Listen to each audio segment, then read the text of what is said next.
такими российскими действиями. Шаги американцев.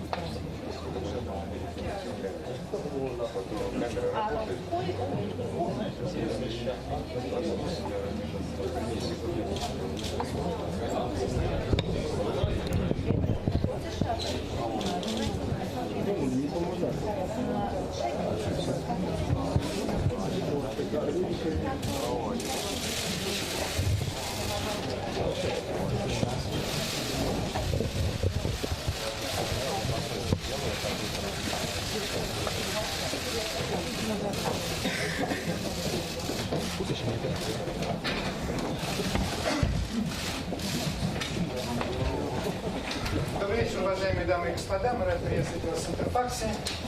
У нас в гостях сегодня советник президента Соединенных Штатов по национальной безопасности мистер Болтон.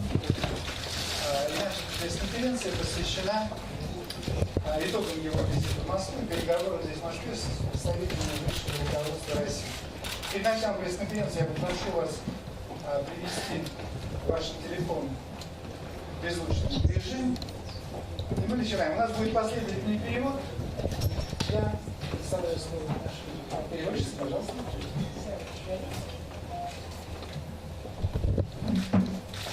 Good evening, everyone. My name is Sarah Tinsley. Before I introduce the ambassador, I'd like to just tell you how we will proceed this evening. The ambassador will make a brief statement, and then he will take questions from all of you. My colleague here, Andrea, will be calling on the reporters. Before we begin, first let me recognize Ambassador John Huntsman. Thank you for everything that you've done to make our visit so delightful, as well as the rest of the U.S. Embassy staff here in Moscow. And we cannot begin before we thank our hosts from New Господа, добрый день, добрый вечер. Меня зовут Сэра Ченсли. И перед тем, как мы начнем нашу работу, я хочу вам объяснить то, каким образом мы с вами будем работать сначала. Господин Болтон сделает небольшое заявление, после этого он ответит на все ваши вопросы. Я хочу вначале поблагодарить посла Соединенных Штатов в России, посла Джона Хансмана, благодаря которому наш визит состоялся. Я также хочу поблагодарить всех работников посольства, которые оказали нам огромную помощь во время нашего визита. А также здесь присутствует и представитель посольства по вопросам прессы.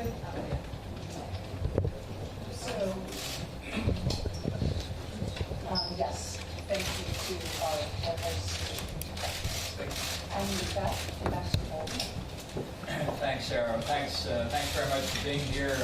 I also want to thank Interfax. I've come here many, many times, beginning in September, October of 2001, when I came to deliver news of the Bush administration's decision to withdraw from the ABM. Большое спасибо, Сара. Я хочу также поблагодарить агентство Интерфакс за то, что нас здесь принимают сегодня. Я несколько раз побывала в этом агентстве, начиная с сентября 2001 года, когда я приехал объявить решение президента Буша о выходе Соединенных Штатов из договора по ПРО. I also want to thank John Huntsman and his team. They are doing a fantastic job here in Moscow under very difficult circumstances, limited personnel, and a very trying environment. And to have us descend on them with all the needs and requirements really puts a strain on the embassy. So we're very grateful to him and everybody who pitched in on this. Я также хочу поблагодарить посла Джона Хансона и его помощников, работников посольства. Они сейчас работают в очень сложных обстоятельствах с уменьшенным количеством персонала, делают исключительно важную и очень хорошую работу. И во время нашего визита, несмотря на все эти сложности, они оказали нам огромную помощь, отвечая на все наши запросы и удовлетворяя все нужды. So here in Moscow over the past 2 days, I've had a series of very comprehensive and I think very productive discussions with senior Russian officials. За последние 2 дня, которые я провел здесь в Москве, я провел очень комплексные и детальные переговоры с высшим руководством Российской Федерации. That includes about an hour and a half meeting with President Putin, from which we've just come, with Foreign Minister Sergei Lavrov, with Defense Minister Sergei Shoigu, with my direct counterpart, the Secretary of the Russian National Security Council, Nikolai Patrushev, and with President Putin's Foreign Affairs Advisor, Ambassador Yuri Yushchenko. Круг людей, с которыми я встречусь, включает в себя полуторачасовую встречу с президентом Путиным. Мы только что приехали с этой встречи. Также я встретился с министром иностранных дел Сергеем Лавровым, с министром обороны Сергеем Шойгу, со своим непосредственным коллегой, секретарем по вопросам национальной безопасности Николаем Патрушевым. This was the second meeting, especially with Secretary Patrushev, following up on the meeting in Helsinki between President Putin and President Trump and their instructions to us and our colleagues on our respective national security councils to look at ways to enhance practical cooperation and expansion of dialogue between Russia and America. Это вторая встреча моя с моим коллегой. Она состоялась сразу же после встречи президента в Хельсинки, когда оба президента попросили нас и дали нам поручение встретиться для того, чтобы найти пути, то, каким образом мы можем расширить наш диалог и найти какие-то практические пути расширения нашего сотрудничества. So we had discussions that covered the whole range of issues, differing in certain respects, depending on who we were speaking with from the Russian side, but just to give a couple of highlights of what we covered and what we discussed, as President Putin said in the opening of the meeting today when the press was there, that his words now, it would be useful to continue a direct dialogue with the President of the United States, primarily on the fields of international events that will take place in the near future, for example, in Paris. Of course, if the American side is interested in these contacts, President Putin said, and I said yes, in fact, that President Trump would look forward to meeting with him in Paris. So we will make the precise arrangements on that, but it will happen in connection with the 100th anniversary of the celebration of the armistice that the French are hosting on November the 11th. Мы провели обсуждение целого ряда вопросов. В зависимости от того, с кем мы встречались. Я просто хочу дать вам небольшое представление о том, что обсуждалось. Начну с предложения президента Путина, которое было сделано перед и в присутствии прессы.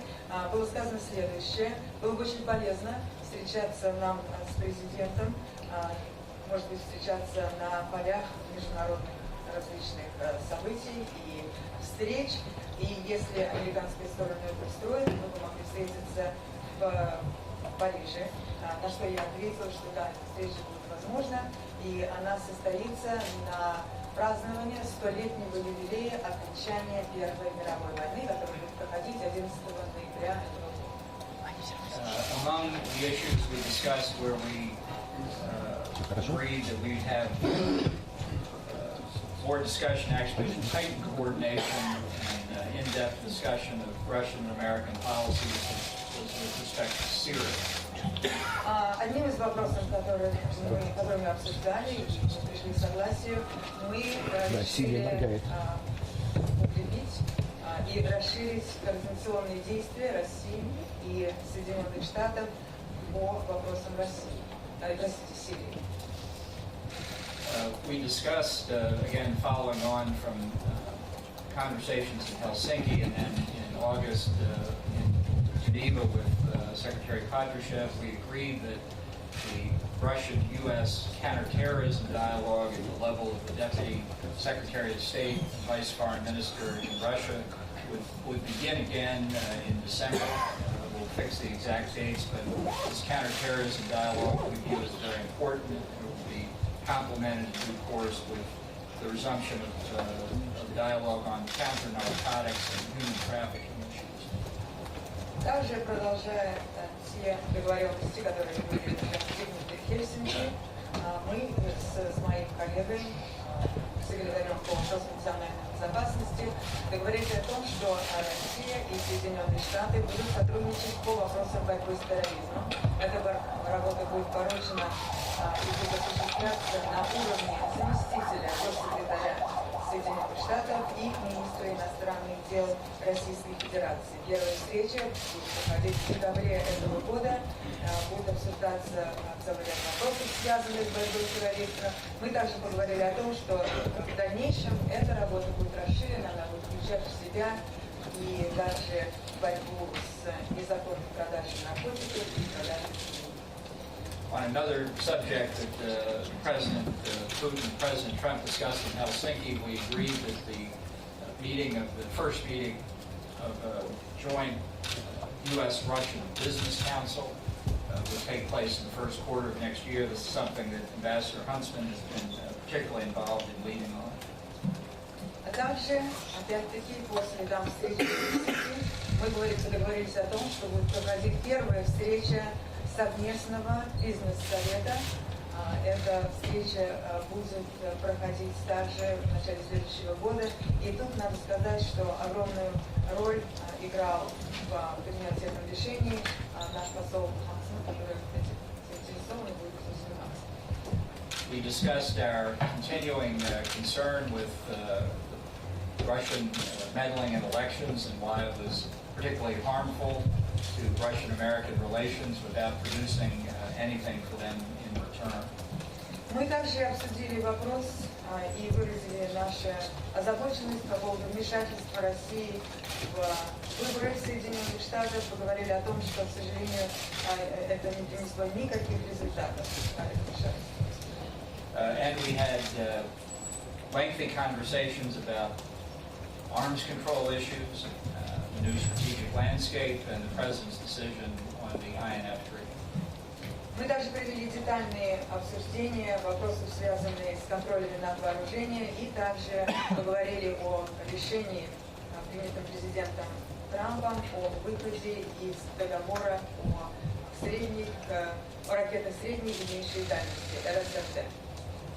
So with that, let me turn it over to our moderators, and I'd be happy to answer some questions. Я хочу сейчас передать слово ведущим, и я с удовольствием отвечу на ваши вопросы.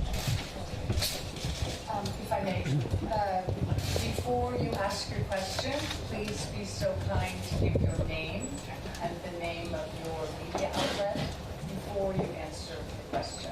Andrea? Перед тем, как у нас к вам большая просьба, перед тем, как вы зададите свой вопрос, пожалуйста, обозначьте себя, назовите свое имя и также скажите, какое агентство газеты вы представляете. И после этого только задайте свой вопрос. С обеих сторон у нас девушки стоят, которые микрофон, пожалуйста, говорите.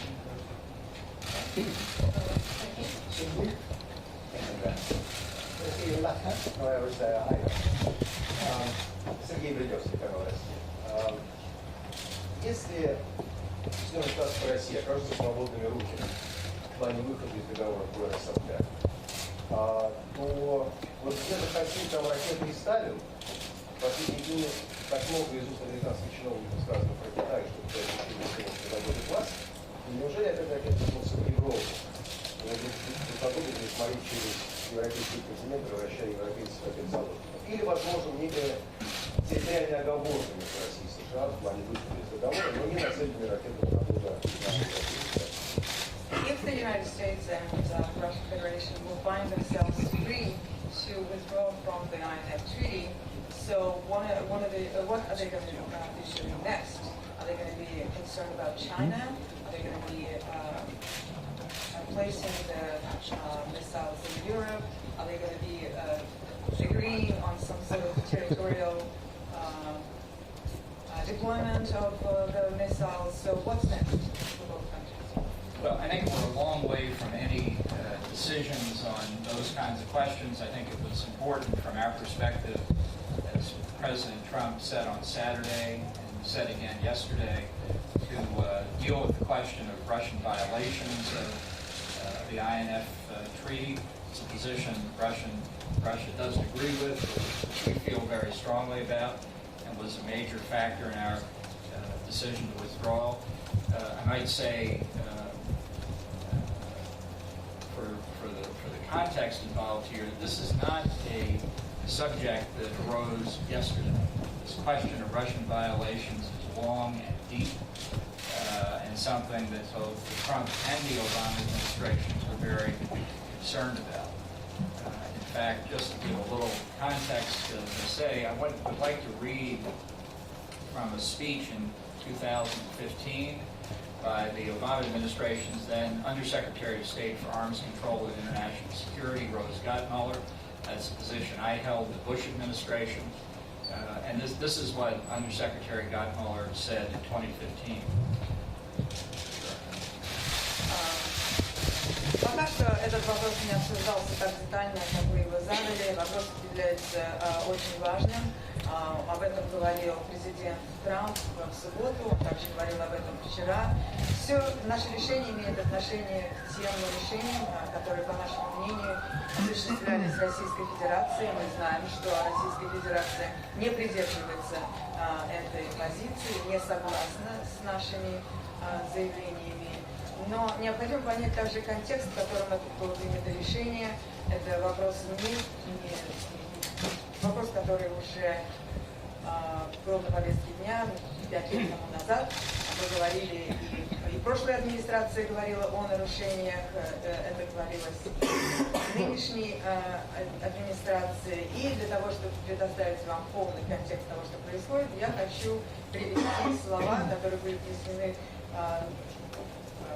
в 2015 году заместителем госсекретаря по вопросам надконтроля вооружений во время президентства президента Обама Розы Готтенберг. Я зачитаю ее слова. So I'm quoting Rose here. She said, Russia tested, starting in 2008, a ground-launched cruise missile that flies to ranges banned by the treaty. Banned ranges are between 500 and 5,500 kilometers. We are quite sure they have tested a capable missile that flies to those ranges, and they tried to get away with it. And we called them on it, starting in May 2013, and we've been butting heads ever since. Мы зачитываем эти слова. Россия протестировала, начиная с 2008 года, крылатые ракеты земного базирования, которые могут лететь на расстояние, запрещенное договором. Эти дистанции находятся между 500 и 5500 километров. Мы уверены в том, что эти ракеты были протестированы, и они могут иметь возможность пролетать именно на такие расстояния. Россия пыталась скрыть этот факт, тем не менее мы призвали и мы указали на этот факт где-то уже в мае 2013 года, и начиная с этого времени у нас идут споры по этому вопросу. And I might also direct your attention to the compliance reports that are filed annually by the State Department, available on their website, beginning with the compliance report of 2014, which covered 2013, and which referred for 2013 right up to the present day, 6 years of Russian non-compliance. Каждый год Государственный департамент Соединенных Штатов опубликовывает так называемые отчеты по выполнению, и начиная с 2013 года 6 лет подряд в этих отчетах указывались на невыполнение России своих обязательств по договору. But there is another aspect that your question raises, and that is what the activity of other countries like China, Iran, North Korea, and others who are not covered by the treaty, who are free to do whatever they want in the intermediate range and have made very substantial strides to have that capability. We estimate, for example, in the case of China, that somewhere between 1/3 and 1/2 of all of their ballistic missile capability violate the INF if they were a party to it. Существует также еще один аспект, который прозвучал в вашем вопросе, а именно существует определенное количество государств, такие как Китай, Иран, Северная Корея, которые обладают уже возможностями использования баллистических ракет, и они не являются, эти страны, частью этого договора, то есть могут делать все, что им заблагорассудится. И в технологическом смысле они добились достаточно многого. Если мы возьмем, например, Китай, то где-то или 1/3, или половина их ядерных арсеналов будет будет являться нарушением договора по ракетам средней и меньшей дальности. So there's a new strategic reality out there. This is a Cold War bilateral ballistic missile related treaty in a multipolar ballistic missile world.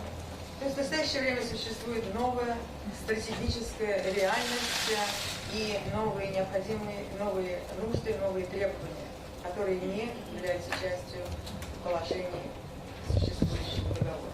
And I think on this latter point of the more complicated global strategic environment, this is something that concerns the Russians very substantially, and we talk about that. И что касается нового создавшегося положения, ситуации, стратегической ситуации, она волнует россиян точно так же, как нас. Will there be US missiles in Europe then? Well, the problem is there are Russian INF Violent missiles in Europe now. The threat is not American withdrawal from the INF treaty. The threat is the Russian missiles already deployed. На самом деле в Европе уже находятся российские баллистические ракеты. Угрозой является не выход Соединенных Штатов из этого договора, а наличие российских ракет на европейской территории. Thank you. Now a question, Anton? Yeah.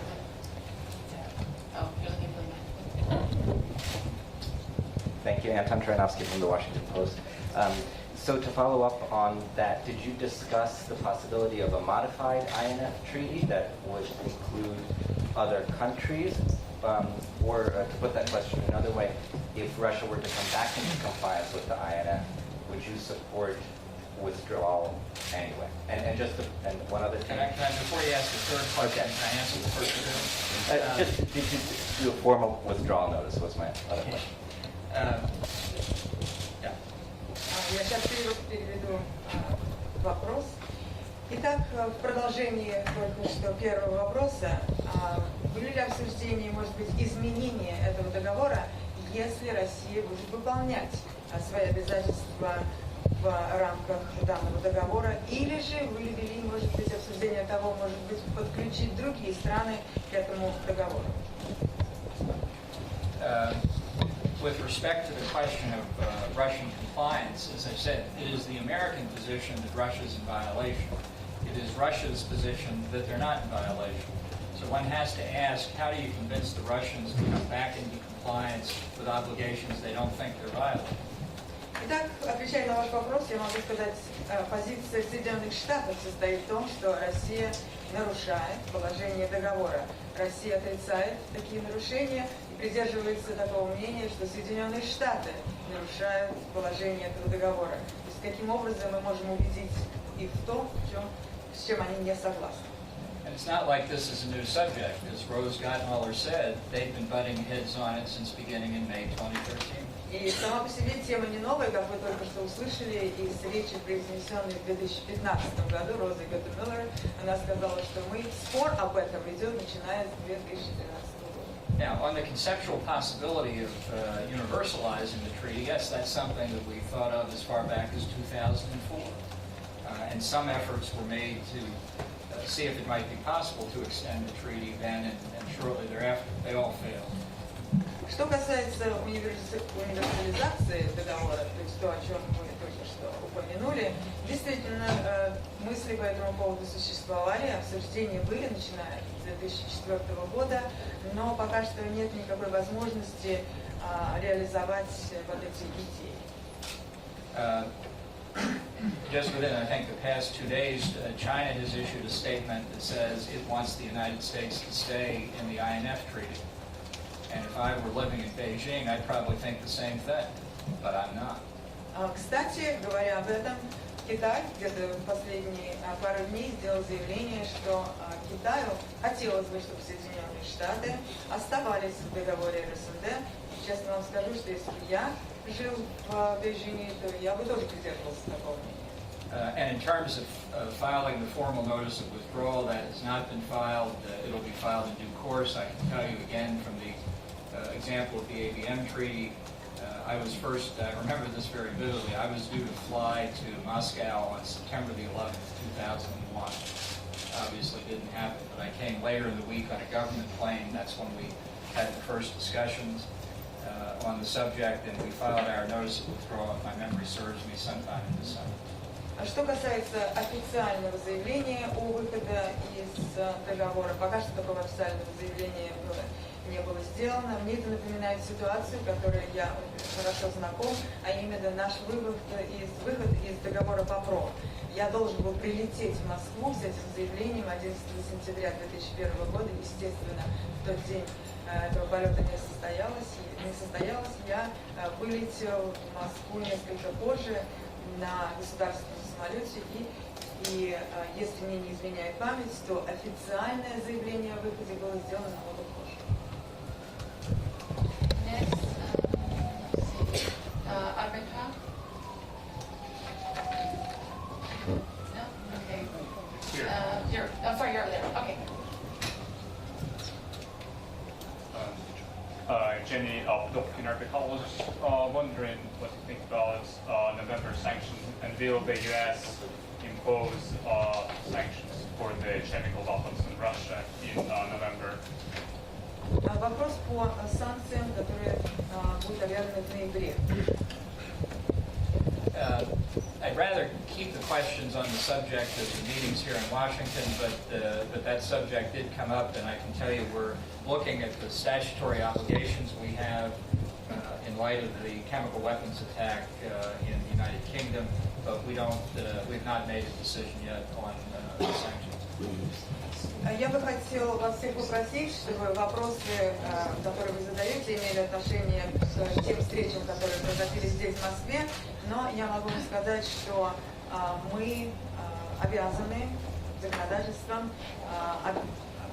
объявить определенные действия, они связаны с использованием химического оружия недавно, и я пока что могу сказать, окончательное решение по этому вопросу принято не было. I didn't mean to say the conversations here in Washington, in Moscow. I've been here so many times I get confused.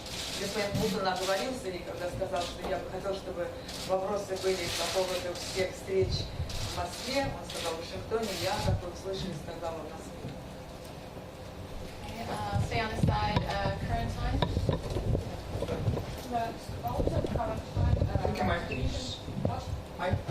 Sorry. Sorry.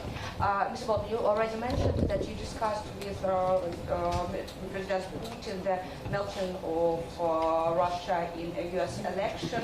Do you think that Russia is melting into next month midterm elections, and what steps U.S. planned to interfere Russia from these steps? Thank you.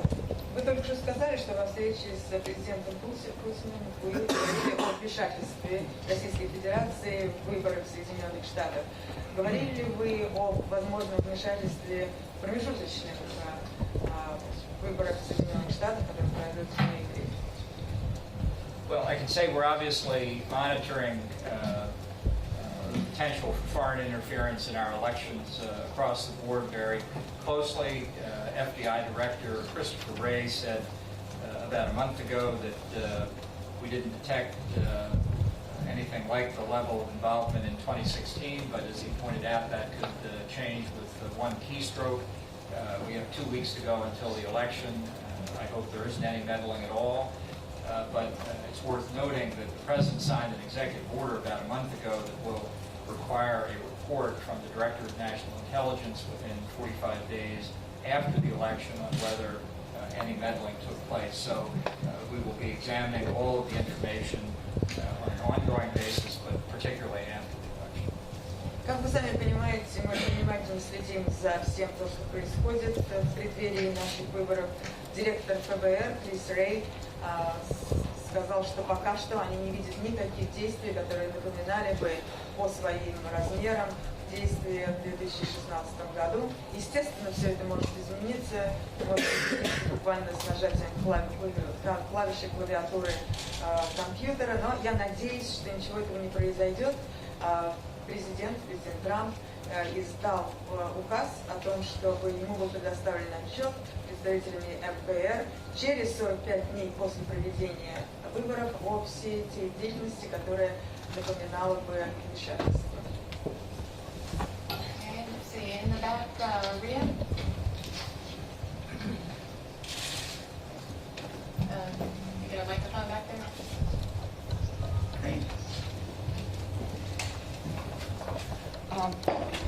You said that you discussed in Russia during your visit to Russia, situation in Syria. Have you discussed the possible cooperation on Idlib with Russian counterparts? And the second one, I know it wasn't maybe the part of your meetings, but you mentioned it in the yesterday interview.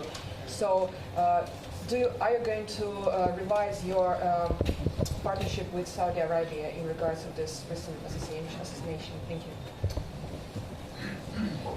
Вы говорили о сотрудничестве по Сирии, намечены ли какие-то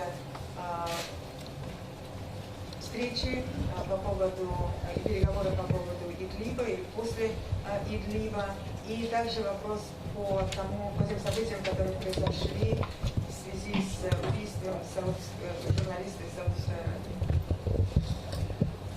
With respect to Idlib, we discussed it in, I think, every meeting that I had. I reiterated what President Trump has said about the significance of avoiding a humanitarian catastrophe there by the resumption of hostilities. The agreement between Russia, Syria, and Turkey is holding for now, although there remain a very large number of unresolved issues. And perhaps most importantly, Idlib is obviously only one piece of the Syrian conflict, which is incredibly complicated with a large number of forces crammed into a very small space. So it's one of the reasons why we thought it was important through enhanced conversation to see if we can look at Syria more comprehensively. And that's something I think we see as in the interest of an overall resolution of the problem, but particularly in light of Iranian involvement in Syria, across Iraq, right through to Lebanon, and Iran's continued malign behavior across the Middle East. Действительно, мы считаем, что договор по Идлибу является очень важным. Президент Трамп заявил о том, что это позволило избежать гуманитарную трагедию. Пока что договор, который достигла Россия, Сирия и Турция, он держится, несмотря на определенное количество все еще неразрешенных проблем. Как вы знаете, ситуация в Сирии очень сложная, огромное количество различных противоборствующих сил, все они находятся в очень ограниченном территориальном месте, все преследуют свои различные цели и задачи. Именно поэтому мы считаем, что надо на Сирию посмотреть в более глубоком масштабе, найти и обсуждать более широкие вопросы, найти решение этим вопросам. И также в этом свете обратить внимание на поведение Ирана, которое находится сейчас в Сирии, которое также достаточно негативно себя ведет в таких странах, как Ливию, и вообще ведет себя нежелательным образом по всему Ближнему Востоку. And on Saudi Arabia, I did brief President Putin on what President Trump and others in the administration, Secretary of State Mike Pompeo, CIA Director Gina Haspel, and others have been doing. Since I've been over here consumed in meetings in Moscow for the last 2 days, I'd rather not comment on it further, except perhaps to refer you to Vice President Pence's comments a few hours ago, which I think are the most recent from the most senior level of our government. Я проинформировал президента Путина о той информации, которую мы получили по Саудовской Аравии. Вы знаете, что информация эта поступала от президента Трампа и также от госсекретаря Помпео и от руководителя ЦРУ Джина Хаскел. Я последние 2 дня находился здесь, так что я бы, наверное, не смог ответить на все ваши вопросы. И я хочу попросить вас просто посмотреть на результаты тех выступлений и тех высказываний, которые были сделаны вице-президентом за последние буквально несколько часов по поводу ситуации в Саудовской Аравии.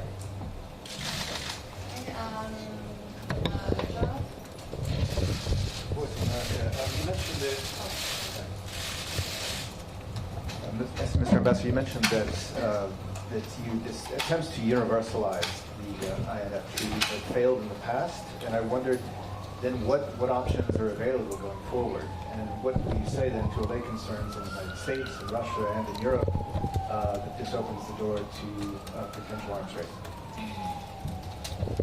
Вы упоминали возможность универсализации договора РСМД. Какие существуют и другие варианты, которые вы рассматривали? Потому что выход из этого договора, он откроет двери для, может быть, вновь возникнувших ситуаций. Well, I think it's important first to look at the reality that the treaty was outmoded, being violated, and being ignored by other countries. Давайте посмотрим сначала на реальную ситуацию. Договор нарушался, договор устарел, и договор не охватывает абсолютно все заинтересованные стороны. So under that view, exactly one country was constrained by the INF Treaty, the United States. И если мы будем придерживаться этой точки зрения, только одна страна выполняла все обязательства по договору РСМД. I think it's also important to avoid some of the rhetoric of people who are comfortable with the treaty and what the implications of U.S. withdrawal would be. И, наверное, необходимо понимать, что надо избегать ту риторику, которая высказывается теми людьми, которых устраивает ситуация с договором РСМД. In 2001, we used to have a joke with respect to the ABM treaty that on computer screens in media offices all over the world, whenever somebody typed the ABM treaty of 1972, there was a key that the reporter only had to hit the one key and it would type out, comma, the cornerstone of international strategic stability, comma. Вы знаете, мне это напоминает шутку, которой мы обменивались в 2001 году по поводу договора по ПРО. Буквально на экранах всех компьютеров представителей прессы, если бы они печатали на клавиатуре слова «ПРО» или «договор по ПРО», то появлялась бы везде только одна фраза, что договор по ПРО является краеугольным камнем стабильности в Европе и во всем мире. It was like one word, the ABM Treaty of 1972, the cornerstone of international strategic stability.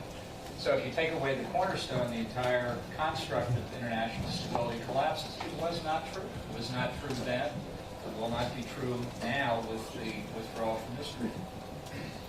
Итак, если вы печатали бы слова «ПРО» 1972 год, тогда появлялось бы, что это является краеугольным камнем, фундаментом глобальной стабильности. Создавалось впечатление, что если этот краеугольный камень вытащить, то абсолютно вся стабильность нарушится.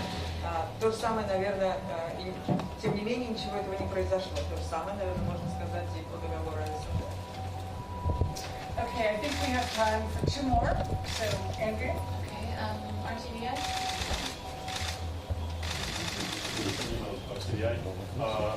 Вы упомянули, что Россия пыталась вмешаться в американские выборы, но безуспешно.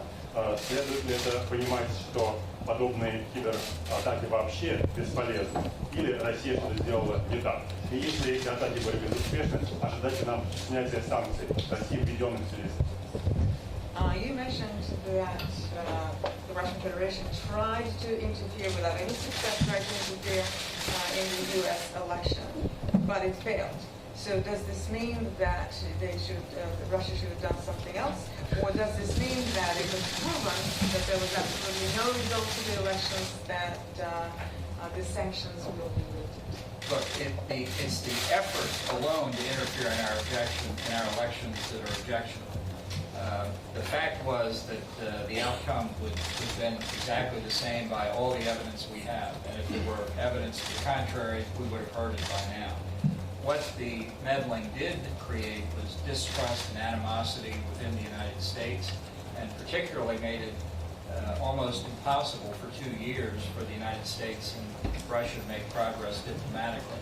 So that's a huge loss to both countries, but particularly to Russia. So it's a lesson, I think, don't mess with American elections. Вы знаете, здесь надо говорить о тех усилиях, которые были предприняты по поводу вмешательства в выборы Соединенных Штатов. Если факты это докажут, это будет одно, фактов пока что нет. Но самое главное, что это вмешательство, оно привело к следующему. Оно привело к отсутствию доверия, уменьшению доверия, оно привело к достаточно враждебным эмоциям внутри Соединенных Штатов. И самое главное, что за последние 2 года мы не смогли достичь никаких дипломатического прогресса в наших взаимоотношениях, что само по себе является негативным результатом.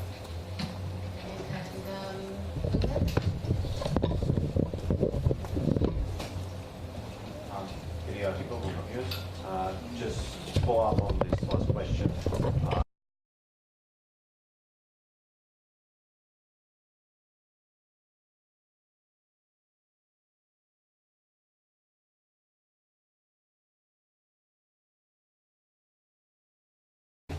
And on the 2018 mainly, also I would like just to check if the latest accusations against a woman who worked for a person very close to President Putin were made.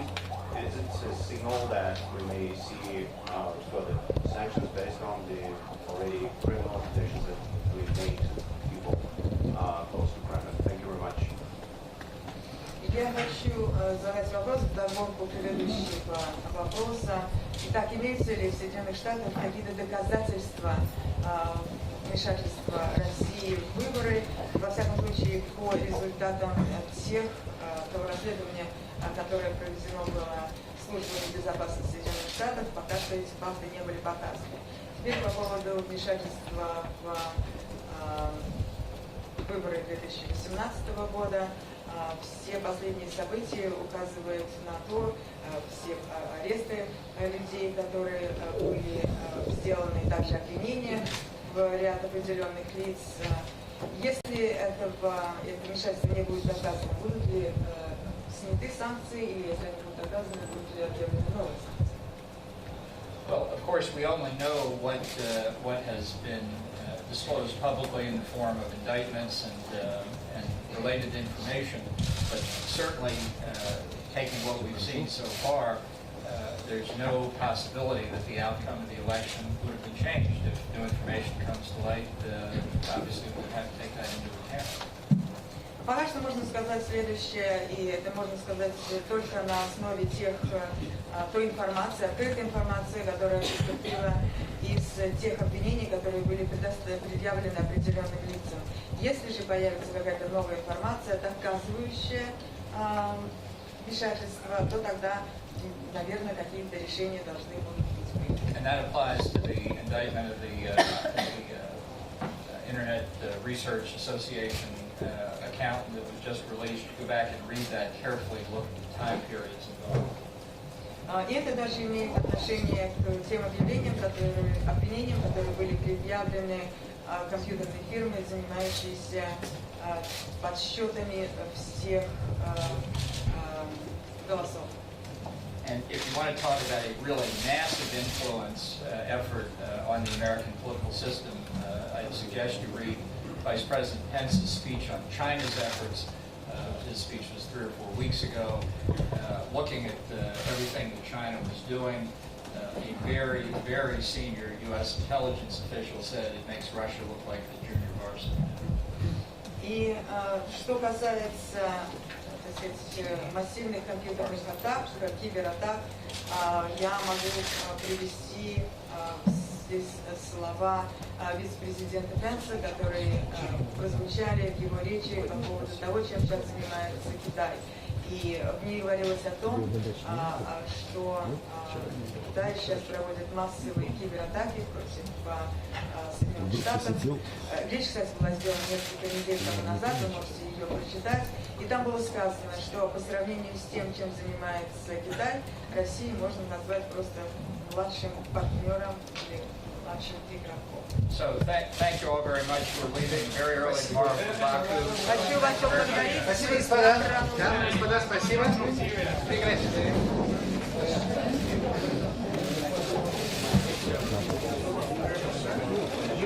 Спасибо.